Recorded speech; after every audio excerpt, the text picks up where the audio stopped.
אוקיי, תראו, הבאתי לפה מילקי, כזה. ועכשיו אני אראה לכם איך באמת אוכלים אותו. לוקחים את המילקי, אוקיי? תסתכלו. לוקחים את המילקי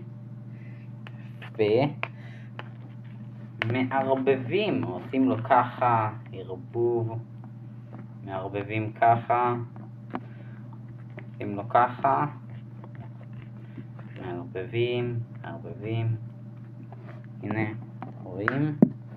ככה, מערבבים טוב טוב עם כל הקצפת, שלא יישאר סתם מהקצפת הזאת. ככה, אם אוכלים אותה סתם ככה זה מגעיל. לוקחים הכל מהצדדים, זה מהכל, הכל, מערבבים טוב, וזה מה שיצא, זה מה שאמור.